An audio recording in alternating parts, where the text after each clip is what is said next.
Hello, sir. Am I Hello. audible, sir? Yeah, you are. Am I audible? Yes, sir. Yes, sir. Yeah. Great.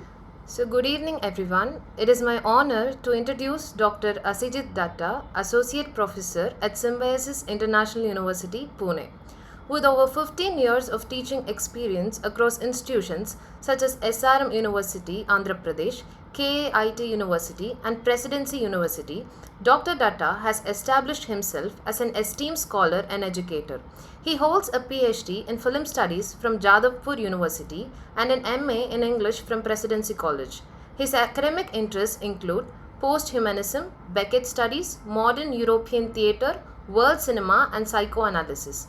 Dr. Datta serves as an assistant editor of the Journal of Posthumanism and has published widely in national and international journals. In addition to his academic work, he is an acclaimed playwright and theatre director and runs an independent academic YouTube channel featuring interviews with leading global scholars. We're pleased to have him with us today. Please join us in welcoming Dr. Asijit Datta. So we're looking forward to your talk. Over to you, sir.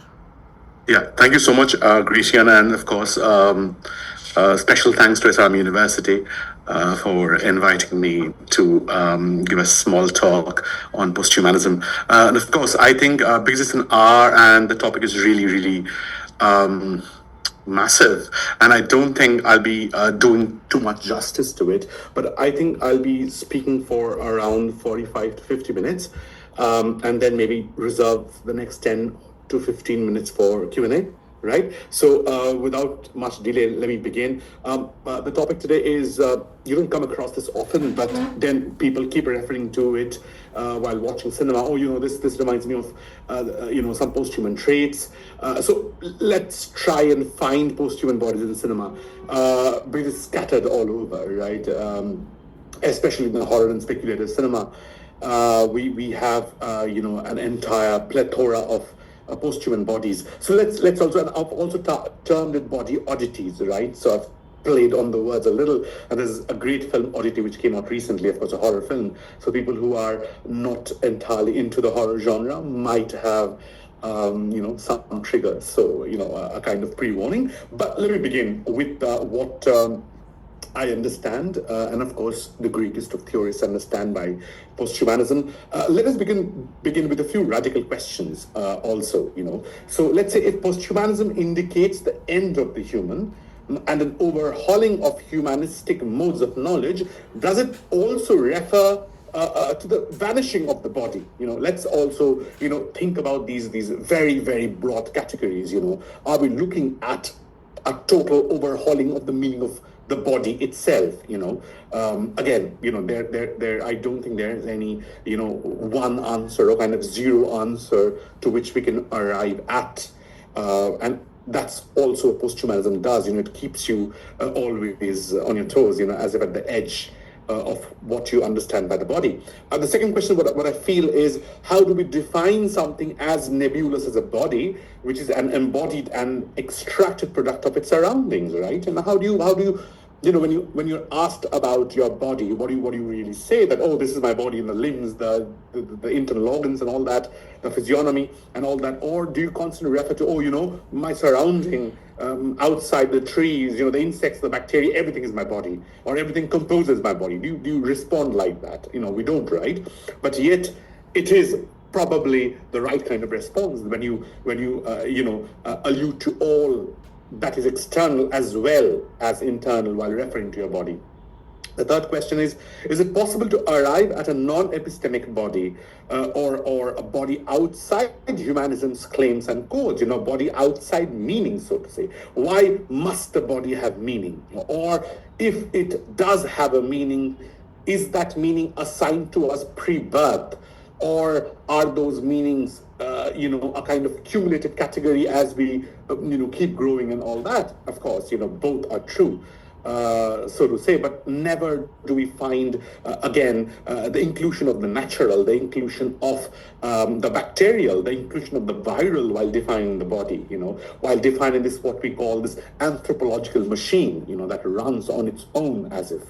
magically because of humanism's progress or humanity's progress, right? So posthumanism interprets bodies as symbolic, interrelational, transversal, contextually grounded, porous, and that's a very important word, I think, porous, it goes inside and comes outside. Things go inside and things come outside, right? And entangled assemblages of geobiological, mythological shape-shifting forces and various inorganic components, right? Inorganic components, right? A stone lying at the side of the road has as much role to play as probably the tree outside, or your own blood circulatory systems.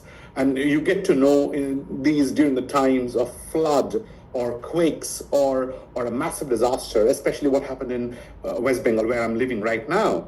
I've come for the holidays. What happened yesterday, massive flood-like situation in Calcutta, and then you get to know how everything is entangled, and even, people who sleep on the road, the dogs that walk on the road also die because of naked wires.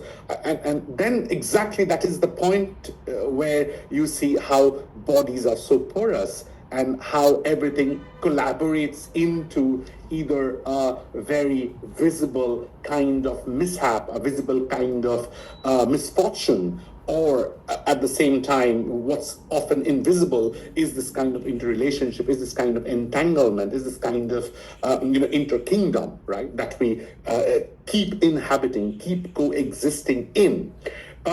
Look at, so what are the kind of bodies we are looking at? So as a discourse, it practices the overcoming of traditional bodies and their cultural differences, and instead imagines bodies that are non-anthropocentric, non-dualist, multiversal, cyborg, animalistic, deformed, extraterrestrial, sedimental, fossilized, archaeological, surgical, hybrid, digital, transitive, or all kinds of post-humanist bodies. And of course, you have been in this workshop for quite some time, probably the last 2 lectures at least before me, and there'll be 2 or 3 more after me, but they will keep stressing on these kinds of bodies. You can't imagine post-humanism without these kinds of these multiplicities of bodies, these pluralities of bodies. You cannot imagine the entire discourse of posthumanism, the practice of posthumanism, that talks about the breeding of all these kinds of bodies.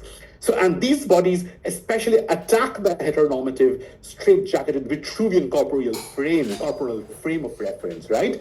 Both corporal and corporeal frame of reference. So bodies, therefore, are not static objects open to anthropological or biological interrogation, but represent dynamic, multi-layered forces that transcend all binaristic scaffoldings and form networks of interaction with non-human others in the ecosystem. So let's also do understand this kind of overgrowing, overbearing bodies that transcend the boundaries of understanding. So in cinema, let's say, where do we find these kinds of bodies? In cinema, as not in a kind of drama, narrative, conventional, traditional cinema, right? Though what traditional is of course to be put into question. What kind of cinema is traditional cinema? Because if you go to earliest cinema, if you come to India, there were the films of with a religious bend. If you go to the West, there were the films of transgression. There were the films of dreams. There were the films of this kind of surreal bodies. So of course, what is normal cinema is itself in question, but if we do understand horror and speculative cinema, horror and sci-fi as a kind of transgression cinema, as a kind of transgressive cinema, as a kind of cinema that is or that goes beyond the normative, then let us try and locate these bodies in horror and speculative cinema, because that's also what I'm interested in, because you don't really see the body excesses in traditional cinema, in cinema that again provides some kind of realism, that provides some kind of fantasy. Fantasy, again, I think all commercial cinema has a kind of fantasy, political fantasy especially. But I don't think think about it, is Chaplin's body Is Chaplin's body some kind of excess body that keeps troubling me every now and then? Because what kind of body is that? Which survives all kind of wreckage, which goes through the worst, which goes through hell, and yet it's smiling. It's never defeated, right?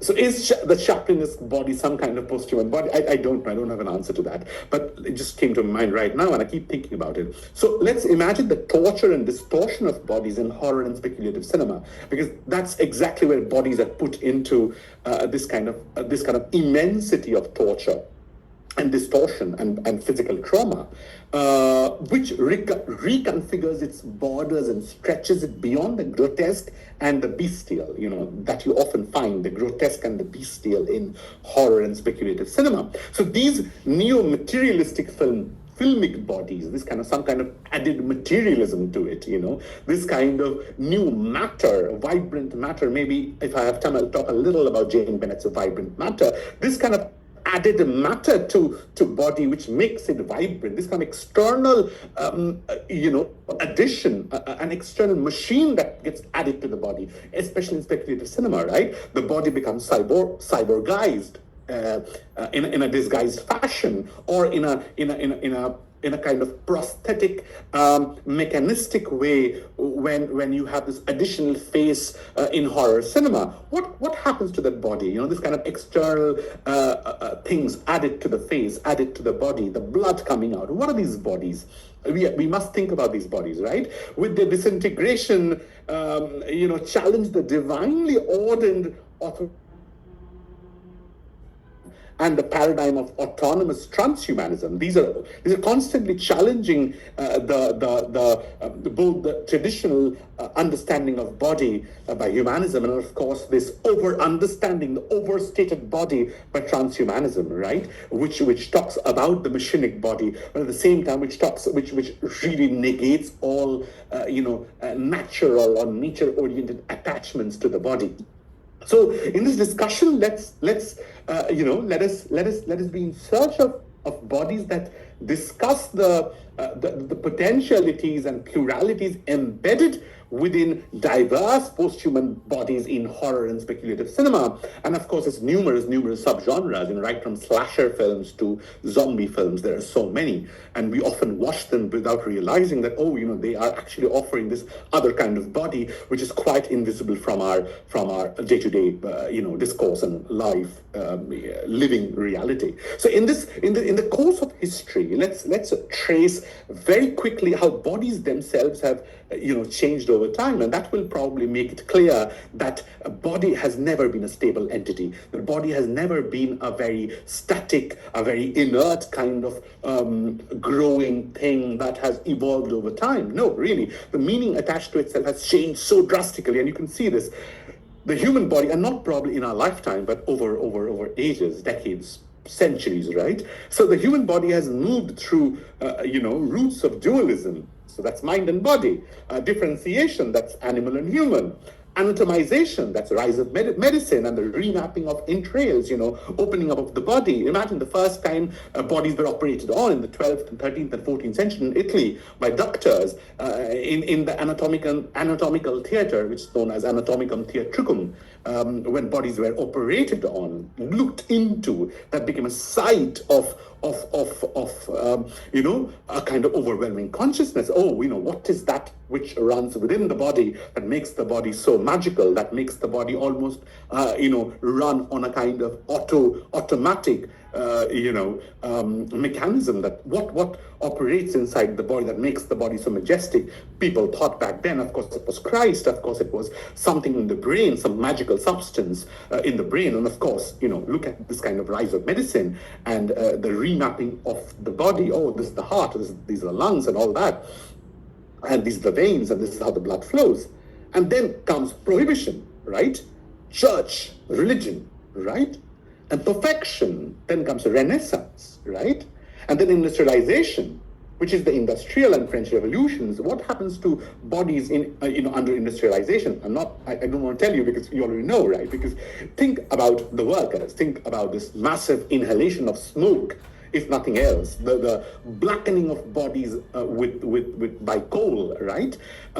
Transformation, remember world wars, right? The two world wars, wars as death instruments have always existed. Wars as a kind of battleground of death. But at the same time, what about modern warfare? Right? What about bombs and Kalashnikovs and AK-47s? That gives a new understanding to body and visibility, right? And think about avant-garde and think about psychoanalysis, with avant-garde art, with psychoanalysis, with surrealism, how the body itself is changed and challenged. We must remember Buñuel's L'Âge d'Or or the first surrealist film. The second is L'Âge d'Or, of course. The first is how can I forget the first one? It is. I'm totally forgetting which Buñuel and Dali made together. Anyway, it'll come back to me. So that's again the new meaning given to body. Exploration, let's imagine performance arts, regimentation, of course, like what we are going through right now, surveillance and biowarfare, and of course mutation, right now what is happening to us, the AI and biotechnology and pandemics, right? So that the body constantly going through this kind of change, massive change. So debates around the transmutation of bodies also raise concerns about the reproduction of cyberized figures, not just cyborgs and not just robots, but at the same time, what happens to the body with this overexposure to screen time, let's say, to coming to the phones, right? Merging with phones, merging with FaceTime and all that. Thankfully, someone has helped. Yes, it's Asha Nandalu, the Andalusian dog. Thank you so much. Yeah, that's the film I was referring to. Asha Nandalu, how can I forget? Right. But think about also pandemics, right? How that also merged with the body, a virus coming from your body, entering my body, killing me, saving you at the same time. All messed up, right? But that happens because something happened in China, perhaps in the Wuhan market, how it reached us. So look at bodies again, the animal body affecting the human body, the distance and all that. Think about artificial consciousness. Think about transgenesis, the alteration of genes, right? And now it's the richest of the richest, perform this kind of transgenesis, this kind of implanting foreign gene, altering the DNA structure and all that. Uploading of memory onto a microchip, which is also transubstantiation, right? Or even cryopreservation. Think about preserving bodies in freezing temperatures, and then waiting for a future time when bodies will be resurrected. And I'm not making this up. There's an Alcor Foundation which practices this, right? I think can preserve bodies. Earlier it was $50,000. Now it's $100,000 probably. I don't remember exactly, but it is being practiced right now, right? Cryopreservation. What happens to bodies then? What happens to the notion of this untouched body then? If you preserve bodies for a future time when it will be awakened, when bodies will emerge again in a future time without disease, without death, without disaster, all that. So where must we then urgently locate retaliatory, obscene bodies in the age of the Anthropocene? Where do we find them? The bodies that will challenge this kind of normative understanding of body. So posthumanism reconceives the bodies as I think symbiotic, relational, and contextually situated, porous, transversal assemblages, right, formed through entanglements with geobiological forces, right? And it's interesting to bring also the mythic metamorphosis, the myths and folklores that have been left behind, to bring them here. That's why so much study is now focused on indigeneity as well, and so much of so many films are now slowly turning into making eco-horror. That's it. Fascinating work is being done when nature comes back in the form of horror. Some fascinating works, right from Gaia to to those produced in the Malayalam and Tamil film industry. Brilliant works, actually.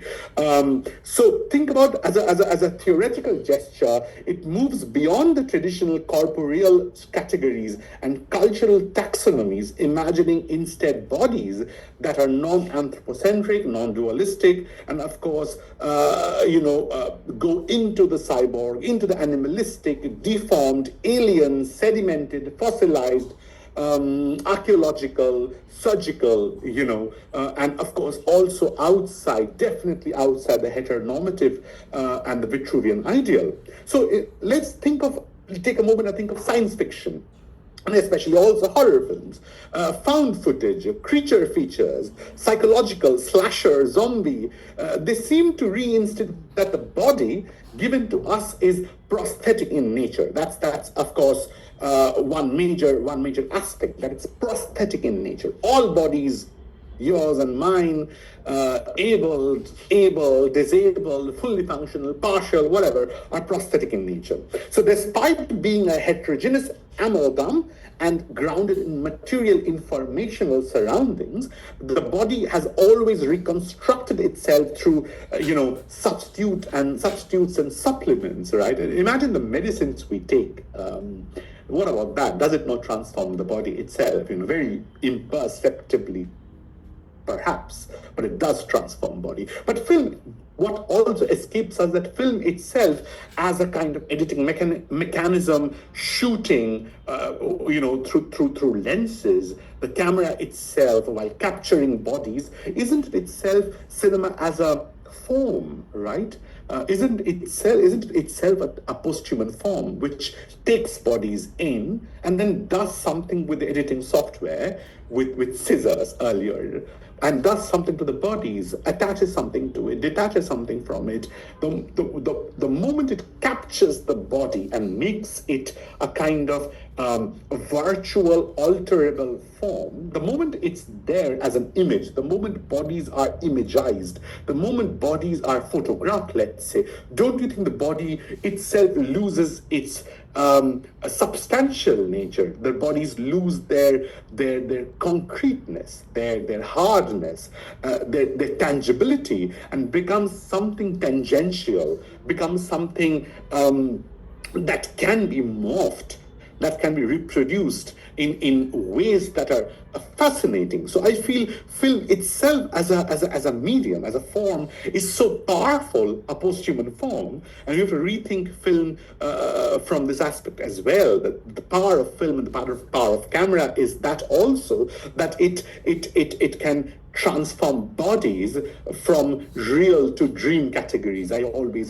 felt this, that the film has this kind of superpower. So the need for physical replacements, additions, and erasures fundamentally emerges as a consequence of the after effects of death, or the inevitability of death, right? So the first generates fear, the other shock. How do we deal with this kind of representation of horror in cinema, or speculative fiction in cinema? Because the first generates fear.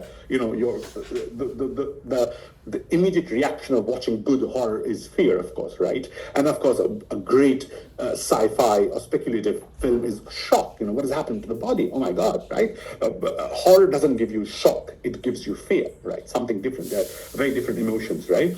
But think about the somatic alterations. They, I think, imply a deep-seated proclivity, a deep-seated, intention, desire, even in the human heart toward the unnatural, the bizarre, the traumatic. That's why I think it has increased over time. Look at the number of horror films, great horror films being made now.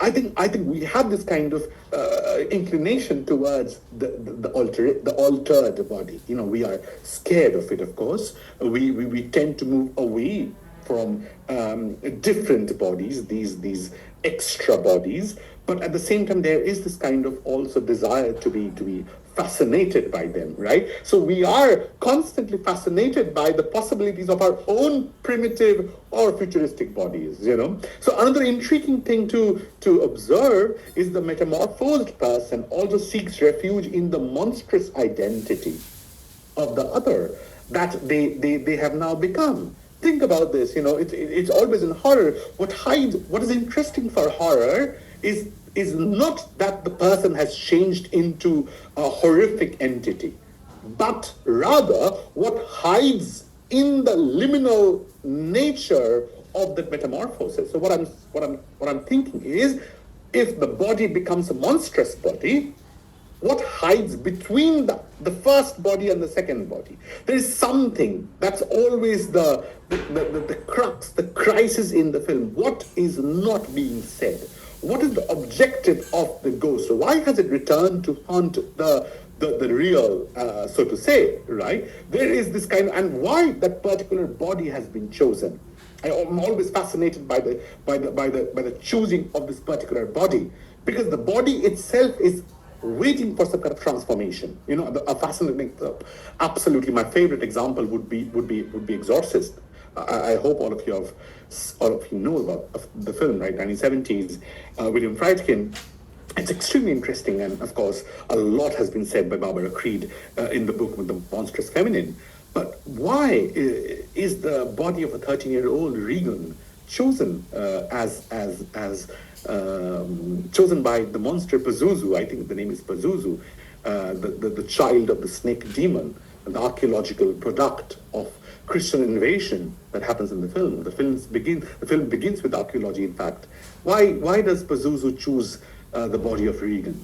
Because that is the body which begins menstruation. That is the body which has the bizarre coming out, the sexual exchange that happens. That's why throughout the film, this is the sexual discourse of Satan against the purity of Christianity. The entire film is built on that. And of course, extremely patriarchal in that way, because finally Satan has been purged and Pazuzu has been defeated by the good Christian priest and all that. Let's not go into that. But then think about the body. I think that's extremely interesting. Why are bodies possessed and whose body is possessed? So they are often posited as an object's return to haunt the moral and ethical foundations of society, or the body's ways of dealing with its own anxieties. That's also interesting. If you look at the recent body horror that keeps coming out, a great genre of body horror, which you can also go through this brilliant book called Contemporary Body Horror by Xavier Rees. Absolutely fascinating. Xavier Aldana Rees. Absolutely fascinating, where he keeps talking about these kind of anxious bodies, or traumatic bodies inflicted with so much trauma that they cannot live by themselves, within a given societal structure, and therefore some kind of morphing happens, some kind of metamorphosis happens, some kind of bizarre alteration happens to the body, which is horror to others and to the self as well, right? And that's the birth of body horror in recent times. This is not the old body horror where some kind of ghost comes and the body changes, but the change comes from inside, not outside. Body horror, it comes from the trauma deep inside, and then the body starts morphing. And that also happens in depression. People have gone through depression, people have researched depression. They would know how the body keeps changing. You inflate, you deflate, you contract, you expand, and strange things happen. Isn't that horrific itself, right? So these kind of gyrating and paroxysmic bodies move films beyond this kind of narrative structure to some extrasensory, spectatorial awakening, right? And eventually bodies in such films endure, metamorphic, but primarily metaphoric and polymorphic after effects of hyperconsumption, right? These bodies are situated within this capitalist structure. I remember it's 1978 probably, when you have Dawn of the Living Dead by George Romero. I think it's Dawn of the Living Dead, where it's fascinating, and we have seen zombies, and we have always known zombies, and the only thing they do is, of course, they can't die and they only eat, they hyperconsume. But there's a brilliant scene. I always keep telling my friends and colleagues that there's a brilliant scene where the zombies, even after death, what they do, they keep pushing carts in supermarkets. That they have not forgotten. That I used to push carts, I used to buy. I was a consumer when I was alive. Even when I'm dead, I'm a consumer. That's brilliant. So these bodies are situated within our, hyper-realistic, consumptive market. So this kind of, the context always is, genetic engineering, the atom bomb, the Holocaust, AIDS crisis, Cold War, and of course the ever-evolving colonial tendencies expose the body to a constant feeling of nervousness and vertigo. Imagine if someone makes a film on Palestine. Right now what's happening in Palestine? It is horror, right? It is. I was listening to it. Someone was asking Arundhati Roy, and the interviewer termed it as, he used this brilliant phrase and called it live stream genocide. And that's fascinating, I think. I mean, in a perverse way, fascinating in a perverse way. But if one makes a film, if a Palestinian filmmaker 10 years, 20 years, 30 years later makes a film on Palestine in 2025, will that film be anything less than horror? Children starving, people killing each other for a grain of rice. I mean, I don't know what to say. We are too comfortable in a position to speak of Palestine, I think. So bodies then in these films, these posthuman bodies, I think they are hosts, and continuously tied to a kind of disquieting reaction to the socio-political, historical, and climatic encroacher and violator residing inside. I think these bodies, and when I find horror and speculative cinema so important and so necessary, because these bodies, you find them reacting to what's happening outside. And that's why these bodies are so important to me, because they are constantly changing according, and of course visibly changing, of course in an exaggerated fashion, but of course how to depict the horror outside, if not with the horror inside, right? How do you talk about war? How do you talk about crisis, famine, gender violation, all kinds of violence, if not with a kind of metamorphosed violence, if not with a kind of metaphorical violence. So think about the earliest horror, right? Nosferatu or Frankenstein, 1922, 1931. What do they address? They basically address the problems of identity and deformity. And yet they are the first horrors to shake mankind, womankind, right? Identity and deformity. That's the entire crux of Frankenstein, the horror. That I'm deformed, accept me. I mean, of course, a very difficult text to sum it up like this, but basically it is this, don't you think so? I am deformed, you made me, and you think I'm deformed, you think the body that I inhabit is absurd, but you gave it to me, and accept me now. Think about the right from appropriation of material bodies by amorphous aliens in Don Siegel's Invasion of the Body Snatchers, 1956. Fascinating. Please try to, if you have not acquainted with, if you're not, even if you do not like horror, you must watch these, because imagine an Invasion of the Body Snatchers. Aliens come and they reside inside human bodies. The earlier body has been disposed, and they take up that human form, and sometimes they live inside those human bodies and behave like human beings. A slight changes, they lack emotions, but that's the only way to detect that these are not normal bodies. Aliens live inside them, but there is almost no identifiable trait to say that, oh, this is human, that's alien. And therefore, imagine 1956, huh? And that's why these bodies are so difficult to deal with. Do you kill the body, which looks exactly like a human being, and yet you know that there is an alien inside? Or what do you do with that kind of body? That's why aliens keep taking over the world, because, of course, human beings have that kind of tendency of not directly killing the other, the other who belongs to my race, my ethnicity, or whatever, right? I can kill, being racist, I can kill someone else. Being a sexist, I can kill a woman. But I tend not to within my own community. I tend not to. That's why aliens begin taking over community by community. That's brilliant, right? Or you go for Cronenberg's cosmetic implants and media meltdown Videodrome, 1983. Or you go to Japan, Sukamoto cyberpunk metal fetishist Tetsuo the Iron Man, 1989. Or, of course, you have this archaeological anti-Christian exorcist, 1973. Or you have Ex Machina, very recently, 2014. Or a little earlier, you have Alien, 1979, right? Who want to breed through human beings, right? Or Danny Boyle's 28 Days Later, 2002. Or very recent horrors which deal with extinction and ecological crisis. You have Train to Busan, 2016, you have Cargo, 2017, you have Annihilation, 2018, you have Gaia, 2021. And all these films, trust me, tend to convert concepts and metaphors into flesh, into something transgressive and ungraspable. So a more alarming phenomenon is the sudden arrival of bodily variations or body horror in cinema, linked with depression, gender constructs, capitalist maltreatment, environment, of course. So many of these bodies respond to ecological horror or eco-crisis, right? Mechanophilia, you go for Titan, where the body makes love with the machine and the child that is born has a spine, has a metallic spine.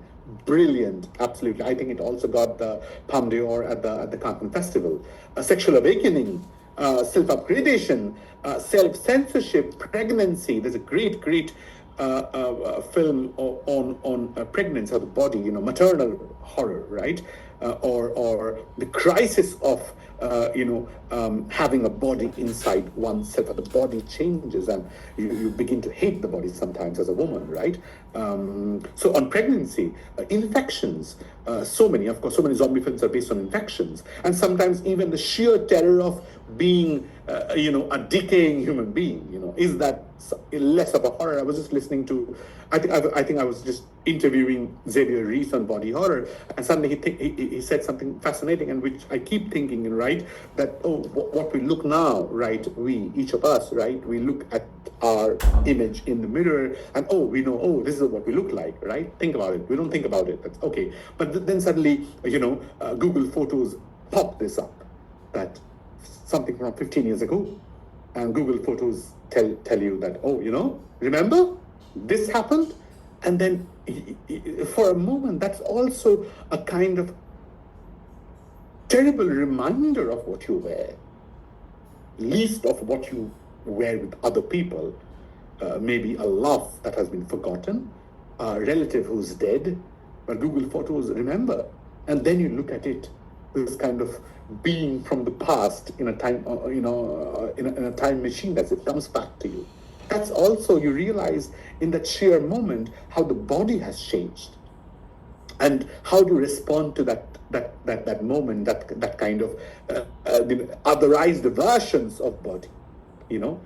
I think what horror does is also bringing these otherized versions, these other versions of bodies.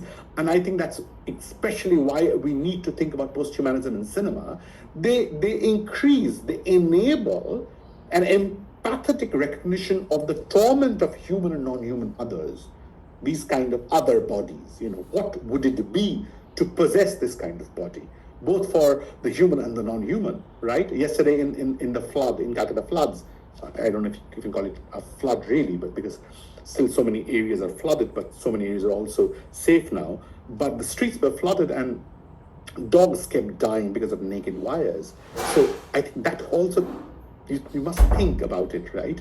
That the safety of the non-human others. And that's what also these films expose us to. Therefore, bodies as effective bearers of precarious codings are exhibited as sites of struggle and lessening subjectivity. The body that's decaying, the body that has been possessed, the body that is acting bizarre, the body that is violent, the body that is taking in violence. What about that kind of body? I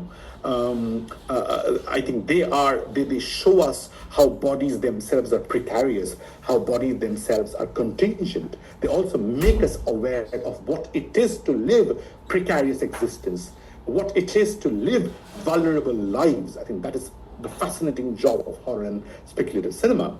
And in their heterogeneous arrangement, these vulgar bodies are also modes of resistance. Let's not forget that. They're fascinating modes of resistance. But imagine, finally, I'll just go to the next slide in a moment, but finally, the boundaries of consciousness are overwhelmed by the inherent plasticity of the body. Let's not forget that bodies themselves are plastic, right? In a sense, they keep changing, they keep morphing, right? So in this frame, the body is no longer, in horror and speculative cinema, the body is no longer a stable object of biological and anthropological scrutiny, but a dynamic, stratified field of becoming, one that collapses binaries and opens onto networks of interactivity with the non-human world. So let's also remember that horror and speculative cinema, in their visceral distortions and torturous reimaginings of the body, stretch its boundaries, the body's boundaries, beyond the grotesque and the bestial, right? So these filmic bodies, fragmented, unstable, contest the sanctified agents of humanist authority and unsettle the logic of autonomous transhumanism. Let's quickly go into people who can see this. This is the brilliant film, David Cronenberg's very, very recently, 2022, of course, very, very acclaimed Crimes of the Future. And think about the entire point. The entire point of the film is, of course, it falls within body horror and a posthuman, the entire posthuman discourse. But what is it all? It is basically on obsession with flesh and mutation and art made from the body. So the film itself, people who have not seen it, it's set in a dystopian future where human evolution has accelerated so much and so unpredictably that pain has largely disappeared, infection is obsolete, and people spontaneously develop new organs with no known function. Now, it's interesting that, of course, the lead character is a performance artist. Don't forget, a performance artist who grows new organs inside his body. And his partner, Léa Seydoux, you can see Léa Seydoux smiling in the picture. Léa Seydoux surgically removes them before a live audience, turning surgery into performance art.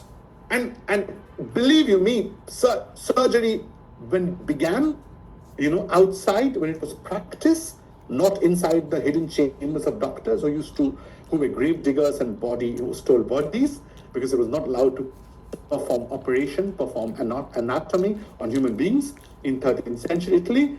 But when it began, it was always a kind of performance, and see how it has gone back. The name of the film is Crimes of the Future. Crimes of the Future. And see, surgery as performance art, right? And think about it. It's brilliant how people come here and the body responds. And the body responds to this kind of mutation. People respond to this kind of mutation by thinking that this is the way for humans to adapt to industrial waste. Plastic as food. There's a lot of plastic studies going on now. And they say that already in the blood you have the microplastics. Everywhere there is plastic. So how do you show a plastic body? By turning bodies into plastic. And by plastic, I don't mean the plastic. I also mean plasticized category. Not just that plastic, of course, but a kind of stretchable plastic. The body is a stretchable plastic. Open it up. Put organs in. Cut it out. Put something else in. Attach something. Detach something, because you don't feel any pain. Because anyway inside your body, there is waste. because anyway outside there is waste. And then the body itself becomes a new kind of sexual category, a new kind of meaning associated by these plastic adaptive bodies, which also escape the government surveillance. How will governments put their surveillance over bodies that are constantly changing? I was referring to this body, I'm sorry if it triggers you, but look at this fascinating scene from The Exorcist. Look what is happening to the body. The face entirely turns, right? Backwards. What does it challenge? What does it exactly challenge? How do we understand this body once it's possessed? Can the ghost body be called human? There is this fascinating scene in The Exorcist. I don't know if you remember, but there's a scene where the priest is called Damien is called at night, and he sees Regan all sick and weak, and it's shivering, it's so cold, and slowly her skirt is lifted to see her stomach, her belly, and on the belly something emerges.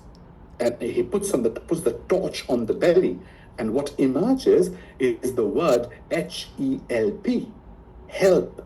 Now, the point is, I think it's a brilliant scene. People don't talk about it often, but it's a brilliant scene. How do you understand that call for help? That's not coming from the ghost. That's coming from, I was talking about that kind of third body, as if not the original body, not the possessed body, but some kind of third category which is caught between the human and the superhuman or the posthuman, right? The ghost. So how do we understand the ghost body that make it different from the human bodies that are alive, that are so different? So it boils down to how we culturally, and not just medically, define life and death in the body, right? Think about, again, very recently, of course, again, everyone saw this, the recent film Substance, right? And think about it. Again, extreme case of feminism. It is a great feminist film, but it's an extreme case of sexism, and how also feminism reacts to it in a way, but also how women react to age, to reclaim. So in order to reclaim youth, an aging woman in the media industry injects herself with a mysterious substance, and that enables her to give birth to a younger self. If you have seen Substance, you would know. And every time the younger self emerges, the older self goes to sleep. And where does it emerge from? The spine, right? It emerges from the spine, and it has to go back at a definite time for the older one to wake up, and both bodies should be in sync. Now that's the problem. The problem that if you externalize the posthuman and think that it is some kind of transhuman machinic category which you can play with and then keep it back like a in a safety box, doesn't happen. And I highlight this scene because this shows the body reacting to this constant change, body reacting to this massive battle between staying with your normal aging, decaying self, and the body struggling to escape and become the younger version. I was talking about cryopreservation. I think Re-Alive. This is called Re-Alive. I love this film. It talks about this man who becomes a kind of he's paid to participate in a project. He basically has cancer. He's dying in a terminal stage, and he pays this company. The company preserves his body in a freezing inside a freezing chamber. He comes back years later, and of course, it is about the existential crisis of this man who has his memories but is alien to a new world because the people he knew when he was alive are all dead. So of course it exposes the flaws of Muskian revolution, the Elon Musk kind of that kind of revolution, that it's all flawed. It basically wants to transgress the human at the expense of the human, or transgress human and the natural at the expense of the machine. Think about it. And I think my favorite is, of course, Upgrade. A man who suffers from disability, a roach-like implant is planted in his spine, and that gives him superhuman strength. But this man always hates technology, right? And I'll not give you spoilers, but it shows you a fascinating journey of this man going back to being a disabled person, a differently abled person, by taking the chip out of his body. This is the story of a body struggling with the superpowers of transhumanism, right? The last film is absolutely fascinating. My favorite. It's called Together. People have not watched it. It was just recently in the theaters, but it's not there anymore. And it's about these two lovers struggling to be together. They love each other, and yet it plays on metaphors so beautifully. They are together, but they don't want to be together because they think that love requires a kind of merging, not just of two souls. Remember two souls, two bodies but one soul and all that, what love used to mean. And they're struggling with this. What is love? Because love has so many demands. Love demands this kind of merging of the body, because it's basically cohabitation. And cohabitation is, we all know, it has its compromises, has its adjustments, has its constant demands. And the way to show the demands for Together, this film, is to show the body slowly merging. So the hands merge, the legs merge, and they are growing apart. They don't want the merging to happen, because it's also a fear that what if the bodies merge?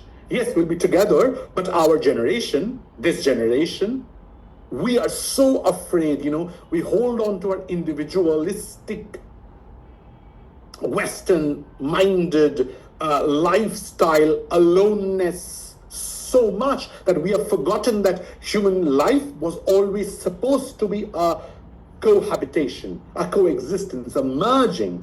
And it's beautiful when they finally decide that, okay, I'm sorry for giving you spoilers, it's okay, let the bodies merge. And this is one scene, this is almost the final scene where the eyes are merging. And you think, okay, fine, the bodies are merged, what will happen now? And it's beautiful. I'm sorry I'm spoiling it for you, but then if you watch it, it'll still be as beautiful. And when the film just shows you a glimpse of what happens to this, a third form emerges out of these two bodies coming together. A third beautiful form emerges, and you can guess it's the third gender that has emerged. What a beautiful, fascinating way of understanding love. Not just a coming together of bodies, but also a giving birth to another gender, a different kind of gender, which is a posthuman body, which is outside the heteronormative demands and the discourse and practice. It is the third body, a body that emerges once you agree to go outside the confines of the limitations of these bodies full of restraint, right? Societal bodies.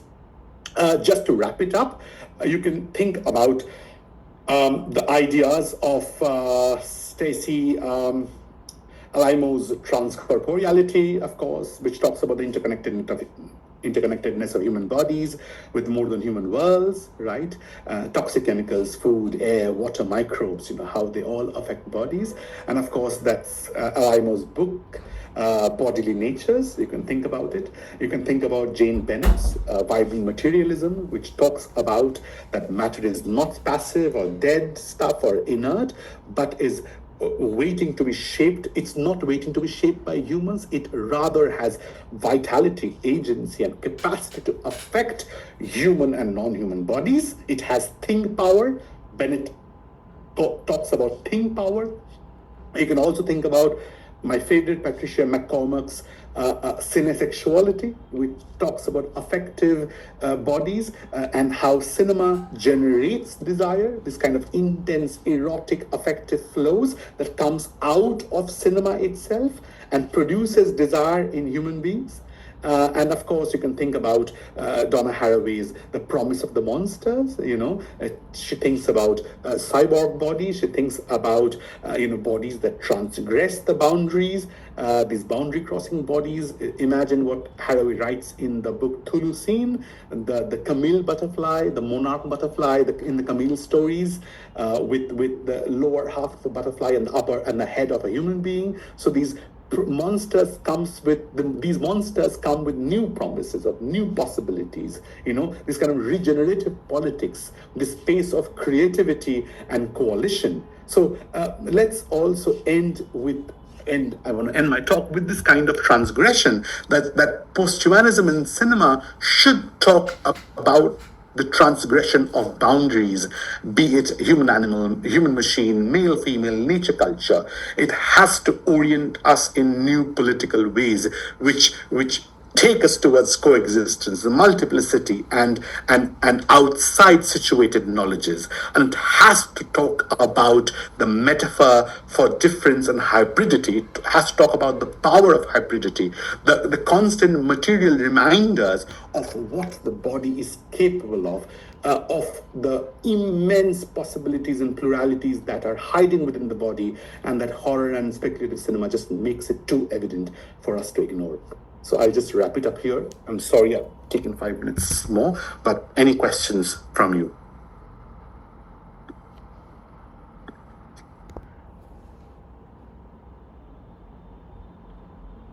Okay, Agnit has a question.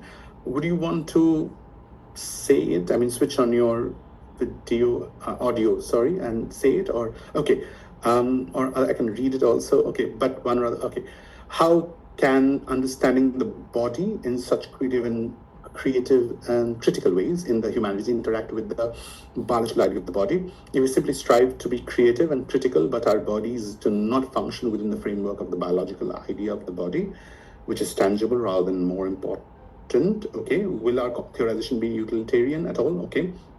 Conversely, how can we inspire science to define the body by including spaces to look at it as a visual? No, I think it's thanks for the questions. It's interesting that bodies here are tools, Agnid. Number one, my first response is, but these bodies in horror and speculative fiction cinema are rather tools to think of the bodies elsewhere, the bodies we see around us.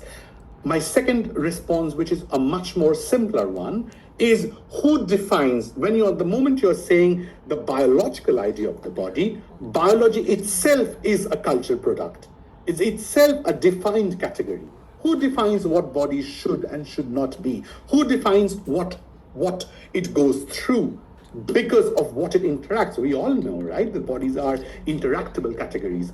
But the moment bodies interact and things from outside, inside, they constantly mess things up. And if you mess with your biological understanding of the body, then the bodies themselves are porous. The bodies themselves lack a definition. The bodies themselves are such challengeable categories that neither biology nor science nor society can really reach a tangible, a kind of fixed definition.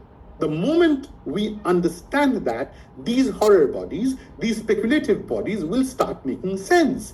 Because the way we see body right now, I don't know how many of us are here, 71 of us, aren't these 71 bodies? And yet we want to trap these bodies under one definition, biologically ordained, societally sanctioned definition that, you possess this body. And then, therefore, what are bodies? Sexual bodies, traumatic bodies, disabled bodies, virtual bodies. Right now, there are 71 virtual bodies that seem to be real. I don't know what is behind this frame, what is behind these names. I don't know you guys. You don't know me, right? So I don't think there is any kind of fixed category. We just have to open ourselves to other possibilities. Well, yeah. Okay. Priyadharshini. Okay. No, I have a question. Yes, Dr. Sakshi, please go ahead. Shivangi. But then why do we talk about one second, Shivangi. Sorry, 1 second. But then why do we talk? Shivangi asks. Oh, Shivangi, you can ask, please. Yes, it's your question I'm reading. Sorry. Yes, sir. So I was asking, now that you have told about the very fact that body is a construct, right? It's a social construct. Who defines what body is? Then my question is, who defines what human is? Then why talk about post-human in the very first place? Right? True. But that's exactly what posthuman discourse is saying. The posthumanist discourse is saying that let us not talk about what a human being is, because what a human being is itself is such an open field. Let's talk about bodies as fields, bodies as open fields, and what happens in an open field. Things come, birds come, trees grow, water collects, eventually there's life. And that's exactly how life begins. And now they are saying that our DNA structure, our molecular structure was apparently found very recently on some asteroid that crashed, and apparently they're saying we are aliens ourselves. Why do we have to go to look for aliens in some multiverse? We are the aliens we have been looking for. Yeah, of course. There is a monster, we say, in each one of us. There is a hidden monster. So yes, we can say that we are not, there is no clear-cut line as to who we are as humans. We can consider ourselves as bodies, which are actually sites open to changes. Absolutely. And sites, and I think that also answers Avneet's question, that the recent, you talk about science, and science recently comes with this kind of a claim that the bodies that we possess are themselves alien bodies. They came from outside, God knows which star, which galaxy, which multiverse. And some traveled, some explosion happened, so something fell on this earth, and from that life emerged. If life itself emerged from this kind of alien body, which we have never even seen, who says what science is? Who says what religion is? What gods are? I don't know. Now after this discovery, I can't even say there were no gods. I can't even say, I don't know. The right answer is I don't know. Perhaps those were the gods we imagine, right? What we dream of God is perhaps the ancient dream of these aliens who existed millions of years back. I don't know. And that's exactly what makes this so interesting, that these bodies are all around us, these alien bodies. And who knows, I have come from this planet and you might not have come from the same planet. And maybe we are aliens. We just look because of some kind of genetic morphological thing that has happened over time, evolution. And yet an African looks so different than me. Is the African different kind of alien? Is the white man another kind of alien? I don't know, and this not knowing is extremely helpful for our cohabitation and survival. Do not have to know. I love what Arundhati Roy sometimes says. She says, stop knowing. Stop getting informed. You don't need so much information. Yeah. He says you don't have to know everything. Absolutely, and I love that. Not knowing is a great category. I think not knowing would eventually help us surviving. I don't want to know what the dog thinks about me. I don't want to know how insects have their life all sorted or not. I don't want to know. I want to leave that other alone. You exist and I exist. I don't want to harm you. You don't harm me, and that's fine. Anyway, so, thank you for your question. Dr. Sakshi, the question. Would you want to switch? Yes. Thank you for an illuminating lecture, sir. So my question has been phrased in a beautiful manner by another participant, but I would just say it. You were talking about ghost as post-human. So here, the example that you took, here the ghost is inside a body, which is, transforming the human corporeal form. But what if when we talk about spirits? Right. This is an idea that I've been toying with pertaining to, a novel that I read where the ghost is narrating his life story and how he died. So then in that case, if it's a spirit, then is it post-human, or does it necessarily need to have that kind of, because he's talking, he has memory, And I think you know this, book. I'm forgetting. It's a Sri Lankan author. Memories, 7 Moons of Mali Almeida. Yeah, of course. Right. So, since you've already talked about ghost as posthuman, so I was finding problem to theorize that, my idea. So, what do you think is when because here it's posthuman, post-death, like literally the character is a spirit. And, in your example, you are talking about, a body that is, body horror where the ghost, in the exorcism is, a kind of third being. But here the body is, there, the material body is there. I think, thank you for the question, Dr. Sakshi. I think it's important. Let's begin with the very fundamental question. Why do we need to theorize the ghost, the spirit? Don't you think it is one more mechanism by human beings, those who are alive, to make sense of the dead, to make death a little more acceptable? If you have to talk about this, watch this fascinating film. It's called Ghost Story, where throughout the film, the ghost does nothing but stands and looks. You can't see it in the sense the other people within the film can't see it, but you can see it. It just looks, and what you feel when you think what has happened to the ghost, which does not speak, doesn't do anything, and yet it gives you this kind of immense sadness that life is passing by, and the ghost is someone who is stuck in a permanent time, in a kind of timelessness. How do you understand the timelessness of spirit against the timefulness of human beings? We keep saying, time is limited, don't waste it. But what about a ghost who is himself or themselves are in a kind of fluid time, which doesn't exist? How do ghosts interact with us? So whenever the ghost comes inside human time, what happens to them? I don't know. But again, like I said, you can theorize, not me, not you. I mean, there have been so many theorizations of ghosts. How do you theorize? Why are we scared? Shouldn't the ghosts be scared themselves to be part of the human time again? We think about human fear, but what about the fear of the ghost?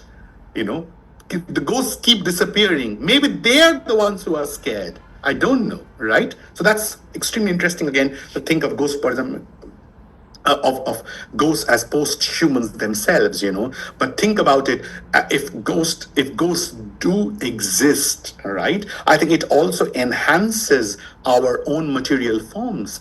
Looking at ghosts as kind of alien, I think it also makes us more and more humble. I think so. Ayush, many post-humanist films separate consciousness from the physical body. How does this cinematic trend challenge our understanding of what constitutes a person? So any specific movies then talk about this?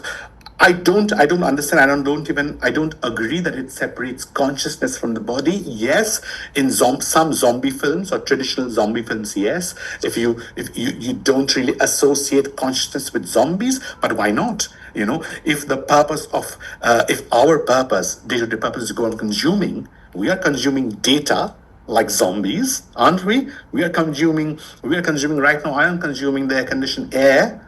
I'm gorging on it because it's so hot here. But what is consumption? Then how do you differentiate consumption and consciousness? These are very, very dangerous categories. I'm sorry, very dangerous categories. So the moment you say without consciousness, what do you mean? Again, going back to Dr. Sakshi's question, do ghosts have consciousness? Yes. I don't know. But there are so many of them which show that the ghosts have come with purpose. It's an interaction, it's trauma, it's the past. It is this kind of uncomfortable nature where the ghost disagrees that it is dead, where the ghost has problems adjusting to this new timelessness. Then what is consciousness? What is consciousness itself is a question. In the Buddhist category, if you go to the heights of Buddhism, there is no consciousness. Shunyata has no consciousness. Shunyata is a kind of zeroness. So Buddhism itself says you reach this kind of Tathagata Garbha. You reach this kind of no consciousness, no mind, a state of negation, a state of zeroness. What is that state? Is it the state? It is the state of ghostness or spiritness, which you can inhabit even when you are a human being. So very difficult to, I think, point. Can you explain what you mean by non-epistemic body outside humanist claims and clothes? Absolutely, Rachel. It is what I meant, the body which has no knowledge system attached to it. For example, ghosts. Though we try to theorize ghosts, and Dr. Sakshi again asked, how do we theorize? And I'm amused by the word, and we keep using it, right? How do we theorize it? How do we understand it? Oh, this kind of lucid category, this kind of liquid category. How do we hold it in our hands, like water, like sand? We try to grasp it and then it flows out. Can bodies be like that? Outside meaning, outside knowledge systems, so outside codes and claims. You cannot pin the body. Oh, I know what this means. When anatomies used to happen in 14th, 15th centuries, they were so cruel. They were so cruel to the animals. And sometimes they would pin dogs to boards like this, okay? And perform on the dog's body while the dog was alive. And the dog would yell in pain. And you know what the doctors would say? Of course, the dog can't feel any pain. Of course, animals feel no pain. Animals don't have consciousness. So let me continue with the operation. Imagine, it's all to fit the humanist discourse, right? That humans should be at the center, able-bodied Vitruvian male, heteronormative, fully functional, heterosexual body, white of course, should be at the center. Everything and anything that falls outside that domain is, of course, ghost-like, insubstantial, black, womanistic, should be eliminated. So can we think of a body which is non-epistemic, which is outside the knowledge system? Can we aspire to the body? Can we imagine bodies, and again borrowing from Donna Haraway, can we imagine bodies that are hybrid? Once you have the hybrid bodies, they challenge the epistemic systems, they challenge knowledge systems. That's where it's important. I think. I was listening to one a very famous theorist whose name I have forgotten again, thanks to my amazing post-human memory. But I think he talked about the failure of knowledge. What has knowledge given us? Let's not think that, of course, knowledge is important. Of course, it's important. What has it given us in material terms? You can say, of course, it has given the fan, the light, and whatever, telephones. But what has it given us? Wars? Right now, we're in the middle of a war. What has it given us? Nuclear strikes. So it is the failure of knowledge systems, institutions, that we are having this discussion right now.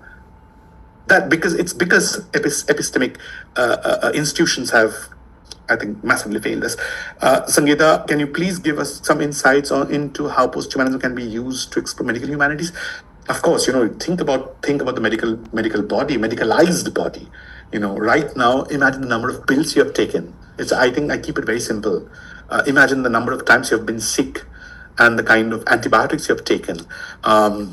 The kind of operations you have gone through. Every time a scissor has touched your body, every time a needle has touched your body, I think everything has given something to my body and taken something out of my body.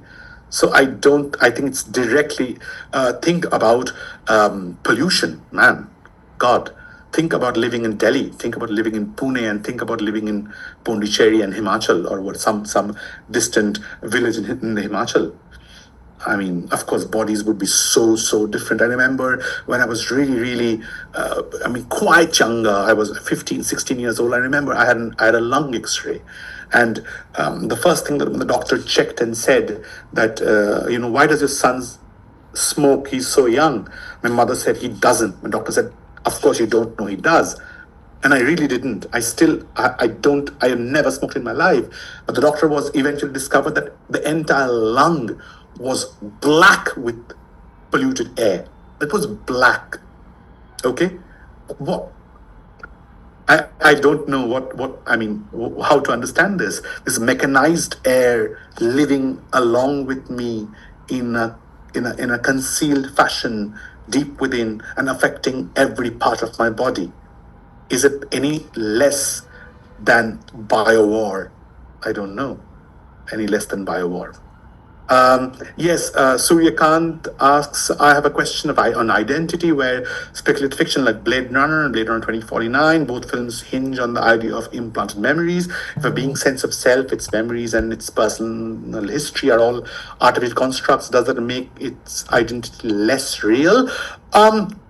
Depends. That's why implanted memory stays with you because it's mechanized memory. But what about memories that we have? I was just, thank you for this question. I was just thinking this morning that who taught us the first time that if you put your hand in fire, it'll burn? Who taught you that you cannot touch the moving fan? It'll bleed. Who taught us these things? Most of them were taught to us by ourselves, by our own mistakes. We did put our hand in fire and then it got burned. I said, oh my God, no, we should not. But then do you remember? Is there a vivid memory of this happening? No. We don't carry the earliest memories, and yet our life is shaped by these very memories. So I think because memory is something so transformable and so, I think so, again, like water, it keeps receding and it keeps coming back, but everything is there in the storehouse. So, but if you think of implanted memories, and if it takes the help of a chip, if it takes the help of some kind of, device to plant it, then I don't know how to read it. And that's again a question that Blade Runner asks so well. That's again a question of this beautiful film which everyone has seen, Eternal Sunshine of a Spotless Mind, right? Again, can memories be implanted? If memories are taken away, do you become a new person? That's why there is so much study going on. I think yesterday was Alzheimer's Day. So much study has been going on right now. For the longest time on Alzheimer's. What does it, the moment it keeps disappearing, does it make you a different person? Absolutely. It makes you, you get stuck inside a particular zone. There's this beautiful novel by Gospodinov. It's called Memory Shelter. And watch how medical humanities, how posthumanism, and how Alzheimer's, dementia, they all come together in the novel. And the entire point of the novel is building memory shelters. So let's say an Alzheimer patient is stuck in the 70s. So the entire novel is about a doctor who is building these memory shelters, let's say a 70s setup, and keeping a 70s setup, a room, a house, depending on your finance, on your affordability, on your economic status. They build houses and rooms that belong to 70s, the pictures, the postcards, the machines, the old washing machine, the old car, so that the Alzheimer patient doesn't have the difficulty of situating its body within a particular time frame. What do you call this? And that the novel just expands where countries take it up. Imagine in West Bengal going back to the 70s, 60s and saying, oh, that was our era. Let's build the entire city based on a 60s model. What will happen? Dangerous questions have been thrown in the novel. Prasad asks, Haraway's Promise of Monsters reads monsters as a figure of coalition creativity, but critics like Spivak or Said might caution us against too easily turning into the suffering body into metaphor. I'm not talking about, no, this is totally different. The suffering body that you're talking about, the Dalit body, let's say, again, there are a lot of writing on Dalit body as a plastic body. I'm not going into that, but let's say the Dalit body, the suffering body, that is again so if I say that, Prasad, thank you for the question, brilliant question. Let me say the opposite. Let me come to the Dalit body by being exposed to the suffering of the hybrid body. If I can acknowledge the suffering of the hybrid body, I can also come back to the Dalit body, because the Dalit body is more grounded in my reality. The horror body is outside my reality. And let's say I come to it, to the reality, through a roundabout way. That's what I said in the beginning as a response to the first question, that these are tools, Prasad. These are tools. Let us come back to our reality with the help of these hybrid bodies, with the help of these horrific, terrific bodies, and use it as a tool to be more empathetic towards bodies that are suffering. I think let's come back rather than move from here, because that is failing so badly. We see that now. We have failed as a society. We have failed to respond to black bodies, Dalit bodies, women, children, an entire ethnicity, entire minority. We have failed so miserably. Because we have failed, I think, let me come back. And I do believe that it's possible because it has been possible for me. I have come back to so many of these fundamental categories by being educated by these strange categories, strange bodies. I came back to the normal, quote unquote, body and became more empathetic towards those bodies, towards my body, by being exposed to these bodies. So I think I would rather do that. Priyadharshini, how might parapsychological abilities redefine human embodiment in a post-human world? Okay, this is totally outside my domain, but I don't know. I don't know how to think about parapsychology here. But I would definitely understand that. I would definitely suggest that this is all to do with expansion of this consciousness. The more you expand your understanding of other bodies, the more you expand this kind of the world itself as embodiment, everything else as embodiment, and of course the ghost itself as an embodiment, a disembodied embodiment, the more beautiful it becomes. I think, have you ever wondered why almost all kinds of horror happens to a family which is newly shifted to a home, to an old home? Have you ever wondered that? Right from the oldest horror to even Exorcist is about this new house. Think about this very recent Malayalam cinema Bhuta Kalam. All these things happen because there's a problem with habitation. There's a problem with memories. Someone was talking about memories. I think Suryakanth asked about memories. How is the old house responding to these new family members? The old house cannot take it. Memories keep clashing. Deaths keep clashing.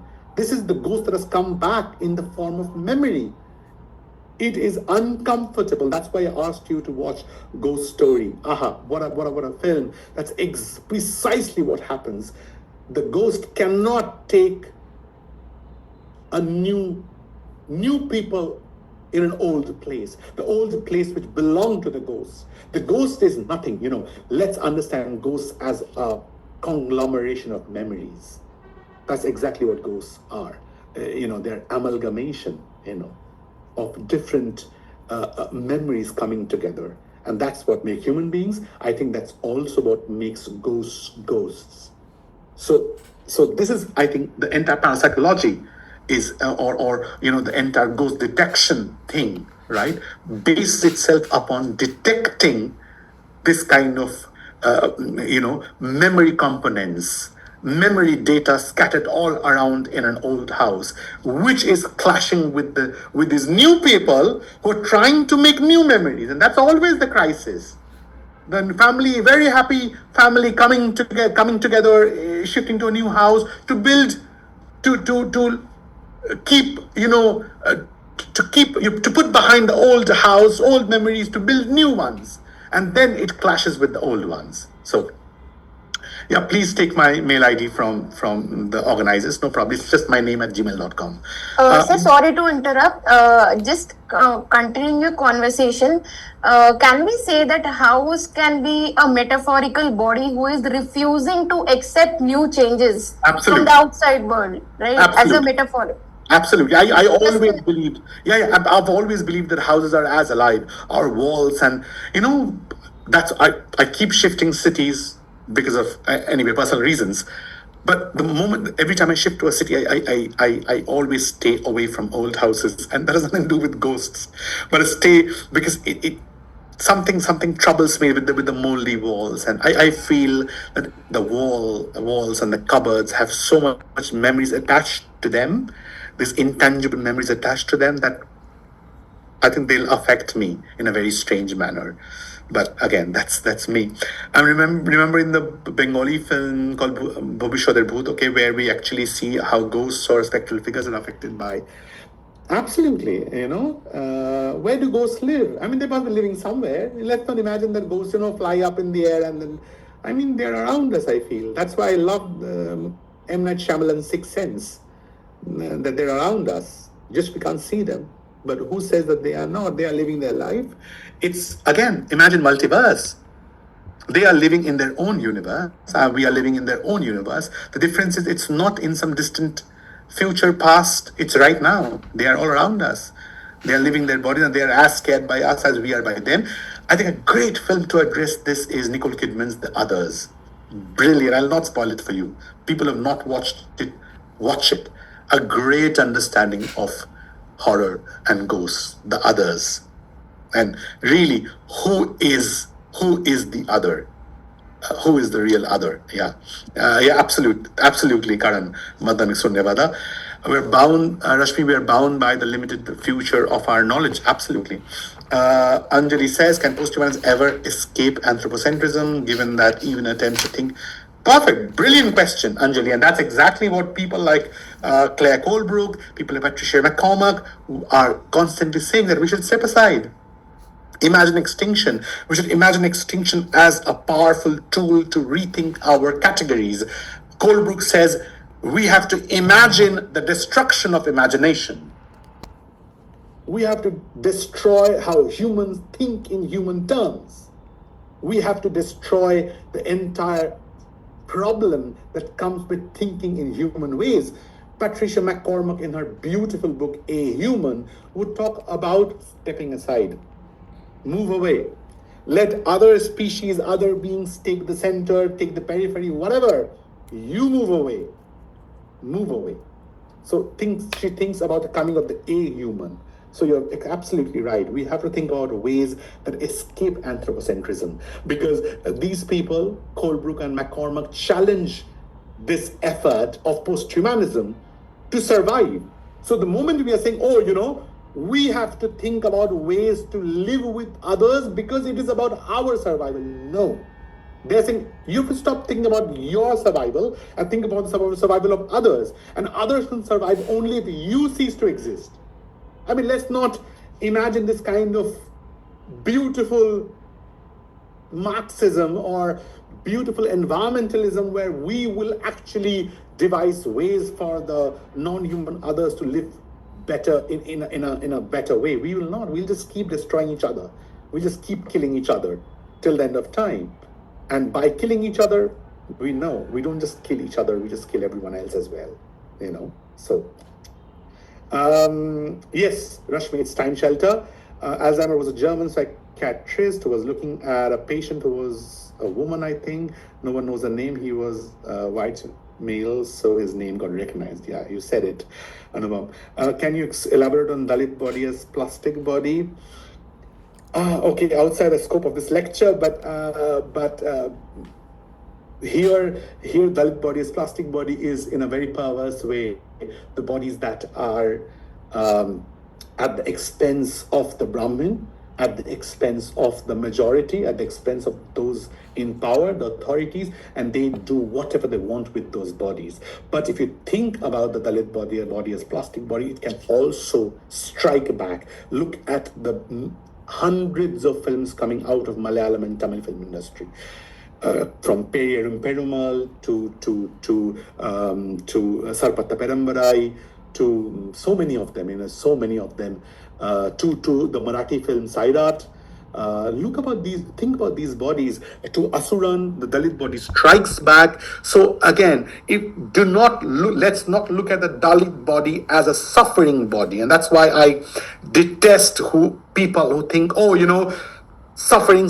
Oh, of course we know Dalit body is a suffering body, but let's also imagine what the South is doing. Let's imagine Dalit body as an educated body, as a body that belongs to folk culture, as a body which belongs to history, that belongs to the forest, that has environmental knowledge, ecological understanding, body that also can be violent, also can retaliate. So let's also plasticize these kinds of bodies. Can Lacan's psychoanalytic theory help us understand? Of course it can understand, but I'm not going into that because then it just won't end. I'm just taking questions related to posthumanism. Amina says, analyze the film Curious Case of Benjamin Button, right, which discusses reverse aging Yeah, absolutely. It's very interesting, actually, think about what happens to reverse aging. But again, I think, as I was saying, Amina, like the ghost, these kinds of bodies also tend to have this kind of deep sadness attached to it. As you grow younger and younger, people associated with you are growing older and older, right? That's also happening. I was just listening to this great podcast, and they were saying that if you if you take this the nearest star, if you go there at the speed of light, and they were saying all kind of scientific terms, and I'm not great at science, I mean, I'm understanding all the scientific terms, but what they were saying, the gist of it was, the moment if you travel at the speed of light to this particular star, it will probably take you a year, but when you come back, hundreds of years would have passed on Earth, because you travel at the speed of light. For you, it would be 1 year, but when you come back, it will be hundreds of years. So when you come back, it won't be the same Earth. So again, the question is, this travel itself is a post-human travel, because human beings are limited by speed, space, time. The moment travel, machinic travel, breaks this space-time continuum, takes the help of multiversal interstellar travel, it already transgresses the boundaries of the post-human, boundaries of the human, and goes into the post-human. I think Benjamin Button is also such a case where time-space is messed up. And if it's messed up, then how do you come back? How do you relate to others? If you are reverse aging, if you're aging too fast, too slow, even those are problems. Understanding this kind of situating bodies in particular time and space. Problem comes to mind. Yes, the ghost of Centerville comes to mind, where ghost and his memory doesn't want the new memory. Yeah, absolutely. Okay, suggest some Indian fiction to explore post-human subjectivity. There are so many. Please email me. I'll give you a list. Okay. Okay, any other question? Half an hour of interaction was good, I think, but thank you so much. Any other questions? Okay, great. So we end the session here. Yes. Thank you so much for being patient and staying behind. It was lovely interacting with all of you. Great questions. So on behalf of all of us, I would like to extend my heartfelt gratitude to Dr. Asijit Datta for such a stimulating session. The way you unpacked ideas of posthumanism, the body, and its shifting meanings truly challenges us to think beyond the familiar frameworks. Your talk illuminated how bodies are not static or bounded, but constantly evolving and in dialogue with the world around them. And of course, when you try to make us understand the ghost body with that exhaustless reference, I must admit I was almost too scared to look at the screen. That moment, however, truly captured the spirit of your talk, pushing us to imagine bodies beyond the ordinary, even in unexpected ways. Thank you once again for your time, your insights, and for inspiring us today, sir. Thank you. Thank you so much. Thank you, everyone. Thank you so much, sir. Someday in some post-human universe. Bye-bye.